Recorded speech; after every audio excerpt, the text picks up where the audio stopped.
नमस्कार, उमा आराधना चैनल में आपका हार्दिक स्वागत है। आइए जानते हैं देवशयनी एकादशी के बारे में। देवशयनी एकादशी को आषाढ़ मास की सबसे महत्वपूर्ण एकादशी माना जाता है। इस दिन से चातुर्मास का प्रारंभ होता है। हिंदी पंचांग के अनुसार आषाढ़ मास के शुक्ल पक्ष की एकादशी तिथि को देवशयनी एकादशी कहते हैं। इसे पद्मा एकादशी कहते हैं। इसे आषाढ़ी एकादशी या हरिशयनी एकादशी के नाम से भी जाना जाता है। पौराणिक मान्यताओं के अनुसार देवशयनी एकादशी के दिन भगवान विष्णु समेत सभी देवी देवता योग निद्रा में चले जाते हैं। इस सृष्टि के संचालक भगवान शिव होते हैं। चातुर्मास के समय में भगवान शिव और उनके परिवार की पूजा होती है। 4 मास में कोई भी मांगलिक कार्य नहीं होता है। देव उठनी एकादशी को जब भगवान विष्णु योग निद्रा से बाहर आते हैं तब मांगलिक कार्य प्रारंभ होते हैं। इस वर्ष देवशयनी एकादशी कब है? हिंदू कैलेंडर के अनुसार आषाढ़ मास के शुक्ल पक्ष की एकादशी तिथि का प्रारंभ 19 जुलाई को रात 9:59 से शुरू हो रहा है, जो अगले दिन 20 जुलाई को शाम 7:17 तक है। ऐसे में उदया तिथि 20 जुलाई को प्राप्त हो रही है, तो देवशयनी एकादशी का व्रत 20 जुलाई को ही रखा जाएगा।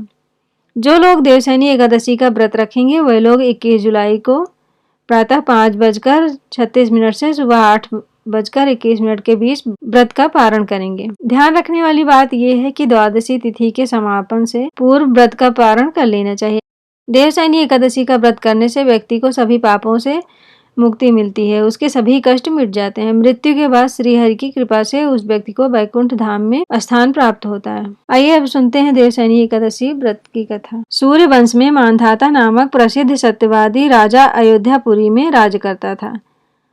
एक समय उसके राज्य में अकाल पड़ गया। प्रजा दुखी होकर भूखों मरने लगी। हवन आदि शुभ कर्म बंद हो गए। राजा को कष्ट हुआ। इसी चिंता में वह वन को चला गया और अंगिरा ऋषि के आश्रम में जा पहुंचा।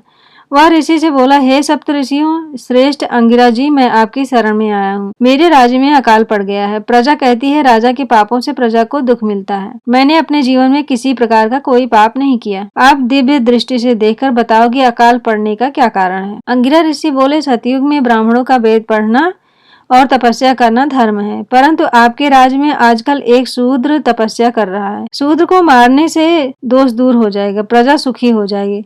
मानधाता बोले, मैं उस निरपराध तपस्या करने वाले शूद्र को नहीं मारूंगा। आप इस कष्ट से छूटने का कोई और सुगम उपाय बताइए। ऋषि बोले, सुगम उपाय कहता हूँ। भोग तथा मोक्ष देने वाली देवशयनी एकादशी है। इसका विधि पूर्वक व्रत करो। उसके प्रभाव से चातुर्मास तक वर्षा होती रहेगी। इस एकादशी का व्रत सिद्धियों को देने वाला तथा उपद्रवों को शांत करने वाला है। मुनि की शिक्षा से मानधाता ने प्रजा सहित पद्मा एकादशी का व्रत किया और कष्ट से छूट गया। इसका महात्म्य पढ़ने या सुनने से अकाल मृत्यु के भय दूर हो जाते हैं। आज के दिन तुलसी का बीज पृथ्वी या गमले में बोया जाए तो महापुण्य होता है। तुलसी के वपन से यमदूत भय खाते हैं। जिनका कंठ तुलसी माला से सुशोभित हो उनका जीवन धन्य समझना चाहिए। अगर आप इस चैनल पर नए हैं तो प्लीज लाइक शेयर और सब्सक्राइब करें, जिससे आने वाले वीडियो आपको मिल जाए। धन्यवाद।